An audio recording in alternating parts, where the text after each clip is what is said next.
পারি নির্বাচনে অর্থনীতি আসলে কেমন যাবে, এবং এ নিয়ে আজকে হ্যাপেনিং পয়েন্টে আমরা কথা বলবো।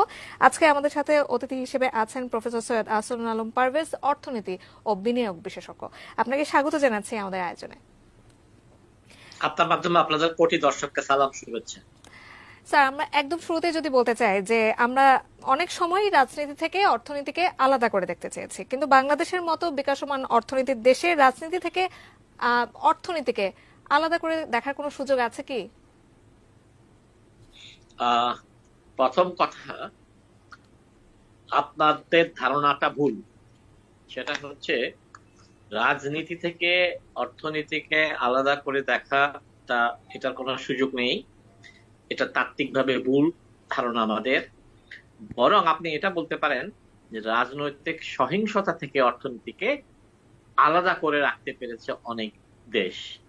রাজনীতি থেকে অর্থনীতিকে আলাদা করা যায় না, কারণ রাজনীতি ঠিক করে গরিব ধনীর বৈষম্য কেমন হবে, রাজনীতি ঠিক করে রাষ্ট্রের সম্পদ কে বেশি পাবে, রাজনীতি ঠিক করে কে ক্ষমতা প্রভাব বিস্তার করে বড়লোক হবে। তো আমি আপনি যেটা জানতে চাচ্ছেন সেটাতে চলে আসি।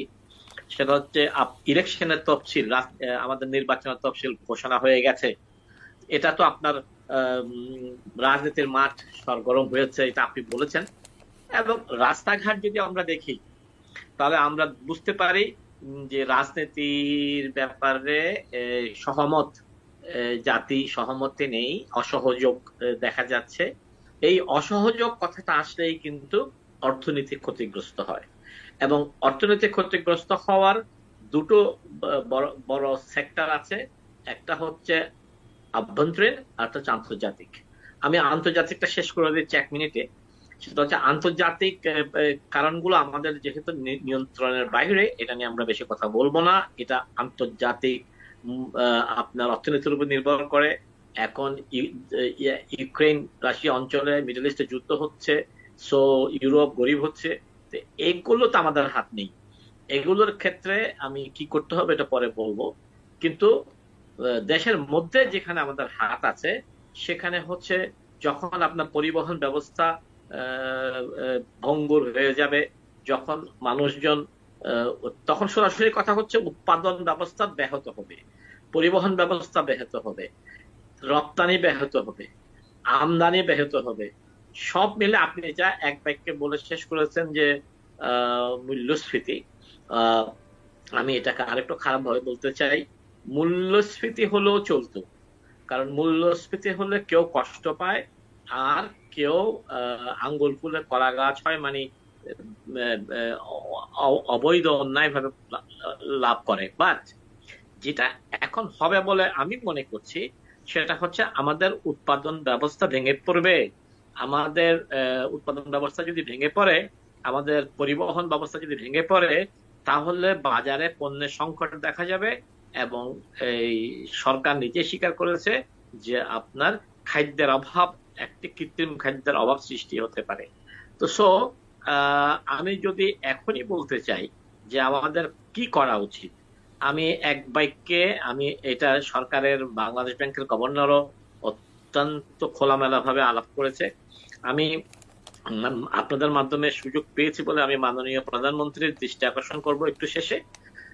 প্রথম কথা হচ্ছে যে আমাদের অর্থনীতি এখন যেদিকে যাচ্ছে, এটাকে যদি আমাদের ধরে রাখতে হয়, প্রথম যেটা করতে হবে সেটা হচ্ছে যে এই আমাদের চাল ডাল তেল নুন, আমাদের কৃষি, প্রান্তিক কৃষকের কাছে ব্যাংকের লোন পৌঁছাতে হবে, যেন এই যে জিনিসগুলো খেয়ে মানুষ বেঁচে থাকে এইটার উৎপাদন ব্যাহত না হয়। আমি গভর্নর সাহেব অলরেডি বলেছেন, তাই তাকে আমি সাধুবাদ দিই। কিন্তু আমি মাননীয় প্রধানমন্ত্রীকে বলতে চাই যে আপা, আপনি ব্যাংকগুলোকে নির্দেশ দেন যে প্রান্তিক কৃষক যদি লোন না পায়, তাহলে আপনি চাল ডাল তেল মাছ সবজি এগুলি উৎপাদন না হলে একটি খারাপ অবস্থার সৃষ্টি হবে অসহযোগ এর উপরে গিয়ে। এক। 2 নম্বর হচ্ছে আমাদের দেখেন যে আমাদের মার্কিন যুক্তরাষ্ট্রে, কানাডাতে গার্মেন্টস এক্সপোর্ট কমেছে, ইউরোপেও কমেছে, যুক্তরাজ্যে বেড়েছে। একটা প্লাস মাইনাস সিচুয়েশন আমাদের এখন চলছে। তাই আমাদের যেটা আমি ভয় পাচ্ছি সেটা হচ্ছে রাজনৈতিক অভ্যন্তরীণ অসহযোগিতা রাজনীতিতে, আর রাজনৈতিক বাইরের বহির্বিশ্বের অসহযোগিতা, আমাদের যারা মার্কেট, আমরা যেখানে রপ্তানি করি, তাদের এই দুই অসহযোগিতাতে আমরা অর্থনীতি স্যান্ডউইচ হবে। তো আমি এটা কিছু করার নাই।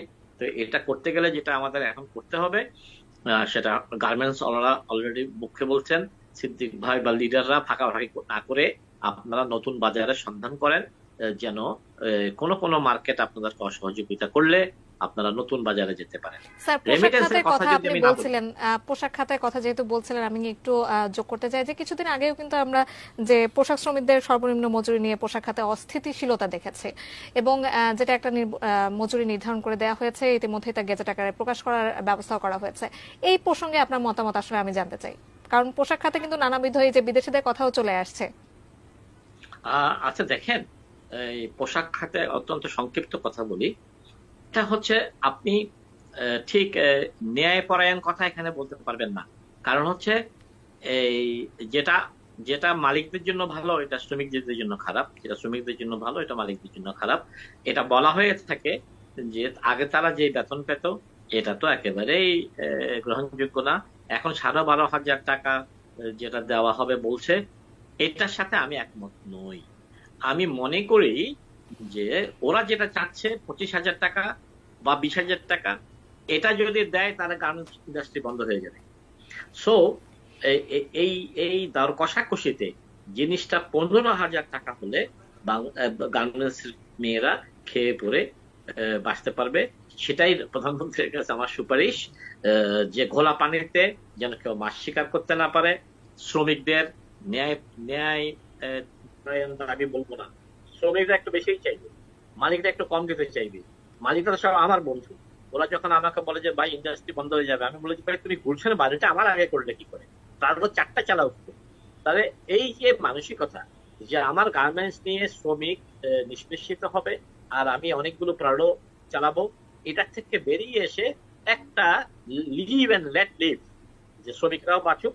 তো আমার মনে হয় এটা এখন বেশি দরকার, কারণ খোলা পানিতে রাজনীতি আচ্ছা স্যার, শ্রমিক আমরা এ নিয়ে আরো অসন্তোষের কথা মাধ্যমে। বলবো, নির্বাচনকালীন অর্থনীতি নিয়ে কথা বলবো। আমরা শ্রমিক নিয়ে কথা বলছিলাম, আমরা হ্যাপেনিং পয়েন্টে যেতক্ষণ আগে পোশাক শ্রমিকদেরকে নিয়ে কথা বলছিলাম। একটু যদি বলি যে পোশাক খাতের শ্রমিকরা আন্দোলন করেছেন ইতোমধ্যেই, এবং বর্তমান যে মজুরি তা থেকে বাড়িয়ে 23,000 টাকা করার দাবিতে তারা আন্দোলন করেছিলেন।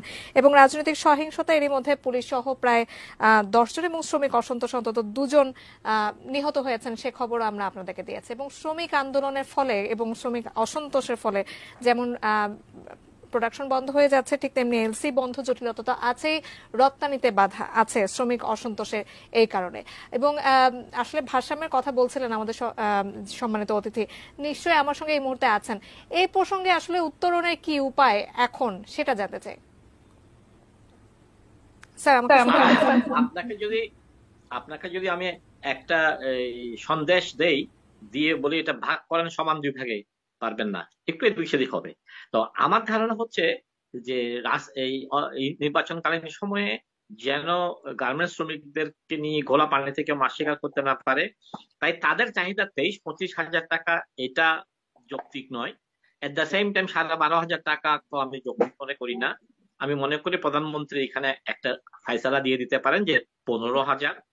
তাহলে আমি মনে করছি, আপনি তো বলছেন একটু দূরের কথা, সরাসরি বলি, গার্মেন্টস ইন্ডাস্ট্রির তরফ থেকে আমরা জানতে পেরেছি যে 120 বা 150-র মতো গার্মেন্টস বন্ধ করতে হয়েছে, এবং অন্যান্য ভাবে জেনেছি ছোটখাটো ব্যবসায়ী কম্পিট করতে না পারে 320টা বন্ধ হয়ে গেছে, প্রায় 500 গার্মেন্টস ইন্ডাস্ট্রি বন্ধ হয়ে গেছে। এটা ডেফিনেটলি আমাদের অর্থনীতিতে ক্ষতি আছে। তাই আমি মনে করি এখানে প্রধানমন্ত্রীর একটা হস্তক্ষেপ দরকার। আরেকটি বিষয়ে 1 মিনিট আপনার থেকে শুধু সময় নেব, যে সরকার যেরকম রাজনৈতিক চাপে আছে, বিরোধী দল যেরকম সরকারের চাপে আছে, আমি একটা চাপে আছি। সেটা হচ্ছে আমার লক্ষ লক্ষ ছেলে মেয়ে ইউনিভার্সিটি থেকে পাশ করে বের হয়ে গিয়ে বয়স 35 করার কথা বলছে। তারা আমাকে বলে যে স্যার এই ব্যাপারে আপনার কিছু বলা উচিত। আমি প্রধানমন্ত্রীকে উদ্দেশ্য করে বলছি যে আপা, বয়স 35 করার ব্যাপারে আপনার কাছে কি প্রস্তাবনা যায় আমার জানা নেই, কিন্তু এটা অর্থনীতির জন্য ভালো হবে, কোনোভাবে ক্ষতি হবে না। কারণ বয়স 35 করার মানে কিন্তু ওরা চাকরি পাচ্ছে না, ওরা অ্যাপ্লিকেশন করার সুযোগটা পাচ্ছে। এতে চারটা পাঁচটা জিনিস পজিটিভ হবে। আমাদের ছেলে মেয়ে যারা প্রাইভেট বিশ্ববিদ্যালয়ে পড়ে, অর্থাৎ প্রাইভেট বিশ্ববিদ্যালয়ে একেবারে গরিব মানুষ জায়গা জমি বিক্রি করে আসে অথবা উচ্চ মধ্যবিত্ত আসে। তো ওদের প্রাইভেট বিশ্ববিদ্যালয়েরা ওরা 23-24 বছরে পাশ করে গিয়ে বিসিএস কমপ্লিট করে। আর আমার গুলো বুড়া হয়ে যায় সেশন জটে, এবং এগুলো 28-30 বছর পার হয়ে যায়। এরা দুইটা তিনটা পরীক্ষা বেশি দিতে পারে না। এটা একটা বৈষম্য। এই বৈষম্যকে আমাদেরকে দূর করতে হবে, এক। দুই নম্বর হচ্ছে এই নির্বাচনকালীন সময় এবং জানুয়ারি মাস পর্যন্ত এই 3-4 মাস আমি মনে করি অর্থনীতি ধসবে। অর্থনীতিকে ধসে না যাওয়ার জন্য অভ্যন্তরীণ এমপ্লয়মেন্ট ক্রিয়েট করতে হবে। আমি বিসিএস, এই যে 35 করা মানে কিন্তু বিসিএস না, অবশ্যই নন স্যার, ক্যাডার ভূ জব। রাজনীতিতে কিন্তু আমরা দেখে আসছি যে বাংলাদেশের গুরুত্ব বেশ বাড়ছে, এবং সে কারণে নানা ধরনের চাপও কিন্তু তৈরি হচ্ছে। চাপ সামাল দিয়ে অর্থনীতির এই যে সুযোগটা কতটা গ্রহণ করা উচিত এই সময়ে এসে? আমি মনে করি এই সময় এসে 100% গ্রহণ করা উচিত, কিন্তু এটা সম্ভব না। এটা এটা সম্ভব না। যেমন গার্মেন্টস এখন পর্যন্ত কিন্তু আপস এন্ড ডাউনস এর মধ্যে সহনীয় পর্যায়ে আছে, কিন্তু সবাই জানে যে বাংলাদেশের রাজনৈতিক অস্থিরতা স্থিতিশীলতা নষ্ট হবে মনে করে নতুন অর্ডার কম আসছে, এটা খেয়াল রাখতে হবে। আর বাংলাদেশ ব্যাংকের গভর্নরকে ধন্যবাদ দিই যে আমরা অনেক চিল্লাফিল্লা করার পরে উনি প্রণোদনা বাড়িয়েছেন, কিন্তু প্রণোদনা বাড়ানোর ডলার আসছে, বাড়ছে, কিন্তু কাঙ্ক্ষিত পর্যায়ে এটাকে নেওয়া যাবে না। কারণ হচ্ছে আমরা জোর করে আমাদের টাকার মূল্য বাড়িয়ে রেখেছি এবং জোর করে ডলারের দাম কমিয়ে রেখেছি। এটা সুযোগ কিন্তু নিচ্ছে অন্যরা, অর্থাৎ লুটেরারা, চোররা, দুর্নীতিবাজরা, তাদের প্রতিনিধিরা বিদেশেই এট সোর্স ওয়েজ আর্নারদের থেকে ডলারটা কিনে নিচ্ছে এবং বিদেশের টাকাগুলো রাখছে। তাই আমি মনে করি শ্রমিকদেরকে আরো কিছু প্রণোদনা দেওয়া উচিত।